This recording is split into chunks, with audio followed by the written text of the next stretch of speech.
Describe an art or craft activity, for example, painting, woodwork, etc., that you had at school. Part 3. What traditional handcrafts are popular in China? As far as I know, traditional handcrafts, such as paper cut, knitting, embroidery and woodwork, are popular in China. Some people use them to decorate their homes or offices.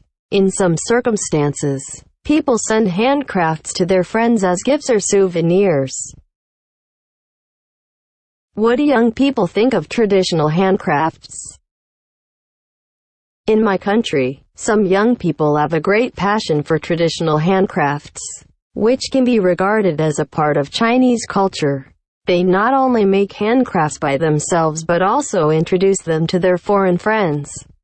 They hope that Chinese traditional handcrafts can be inherited. However, most young people would rather buy them online or in the shops, although they appreciate traditional handcrafts. Do people in your country send handcrafts as gifts? For people who are good at making handcrafts, most of them will make handcrafts and send them as gifts. Also, if the receivers are interested in handcrafts, their friends or relatives will probably send them, too. However, some people know little about handcrafts, so it won't be a good idea to send handcrafts to them. I would say that it depends on different circumstances.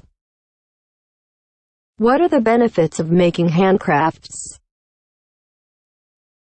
Generally speaking, there are many benefits. For example, making handcrafts can develop people's imagination and creativity. Besides, when making handcrafts, people must focus on them, so it is helpful for them to concentrate and become patient. What's more, people will forget their unhappiness during the process, which is a good way to relieve their stress.